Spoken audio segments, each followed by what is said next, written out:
If we could come together to challenge the special interests that have come to dominate Washington, to challenge the toxic politics that says everything's about trying to score political points instead of solving problems.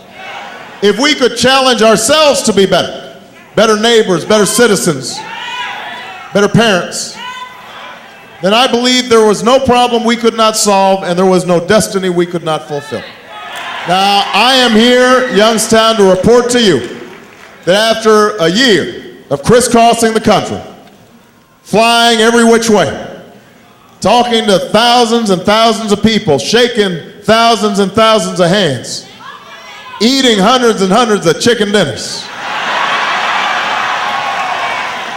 After more than a year of campaigning, I am here to report that my bet has paid off and my faith in the American people has been vindicated, because everywhere I go, people are standing up and saying they want to take America in a new direction. They want to turn the page and write a new chapter in American history.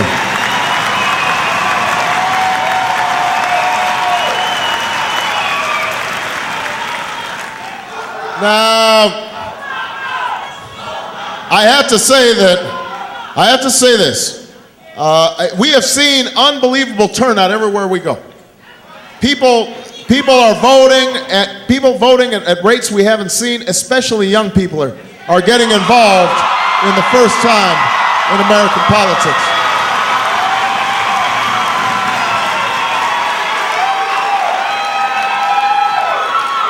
And I would love to take all the credit for it.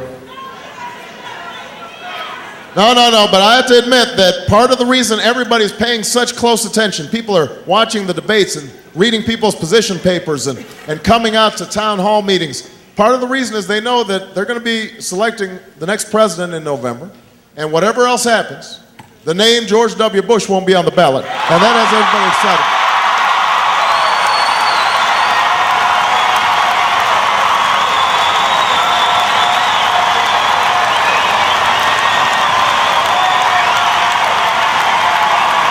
No Bush.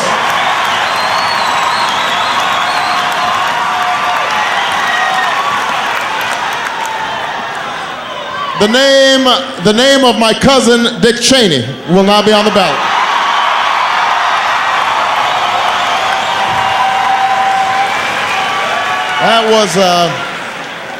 That was very embarrassing when that news broke. Now that we had a distant ancestor in common. When they do these genealogical surveys, you're hoping that you're related to somebody cool. You know? But Dick Cheney, that's a letdown.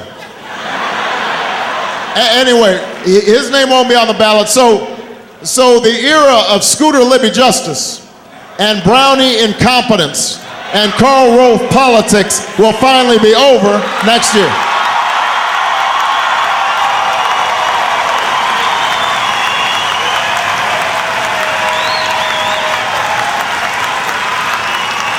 But that is not the only reason you're here. You know, it's easy to be against something. It's easy to be against something. People want to be for something. We want to feel like we can come together and still do great things, that we can solve big problems, that our government can work on behalf of the people. And we have to change how our government works, because people are desperate out there.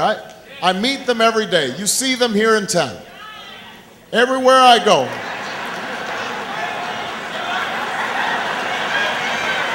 Everywhere I go, I hear stories of struggle and I hear stories of hardship. Everywhere I go, not just in Youngstown, but everywhere. You see people who have worked in a plant for 20 years, put their heart and soul into building profits for shareholders. Suddenly the rug's pulled out from under them, the job's shipped overseas, they don't have health care, they don't have a pension, they're trying to compete with their teenage kids for a job paying $7 an hour at the local fast food joint. Everywhere I go, I meet retirees who see their old company dump their pension through bankruptcy, but the CEO is still running off with $1 million pension. a golden parachute, a bonus. Everywhere I go, I meet teachers who are having to work second jobs to make ends meet. Or I meet teachers who are digging into their own pockets to buy school supplies because the schools are underfunded.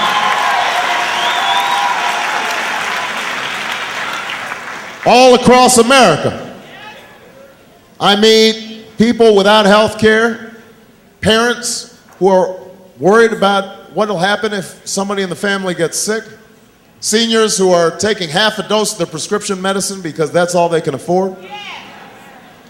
Everywhere I go, I meet young people who've got the will, the drive to go to college, but just don't have the money, so they've got to take out loans, $30, $40, $50, $60, $70,000.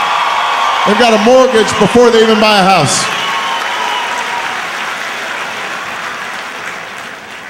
All across America, I meet veterans of Iraq and Afghanistan who are proud of their service, and rightfully so, because they have done everything that's been asked of them. They have performed magnificently in these recent conflicts.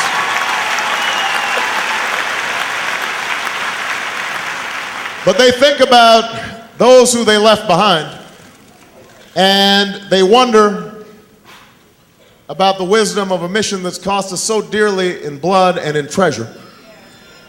And sometimes I meet veterans who are disabled or homeless, who wonder how it is that the country could have forgotten their service.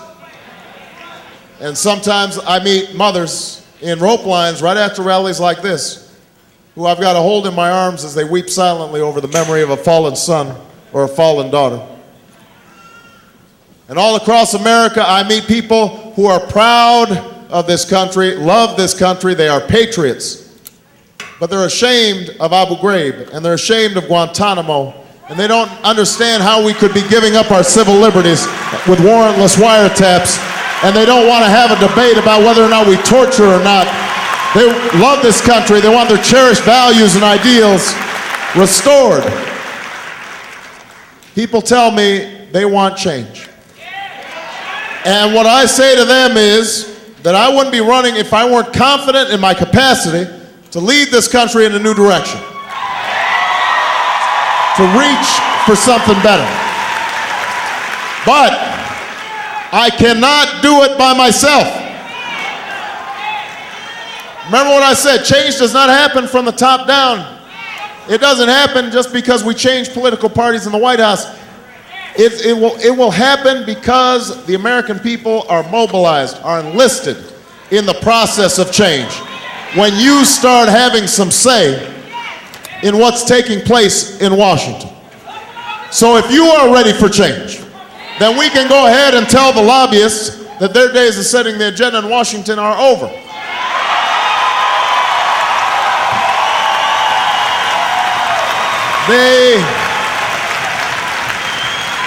They have not funded my campaign. They will not run my White House. They will not drown out the voices of the American people when I'm President of the United States of America.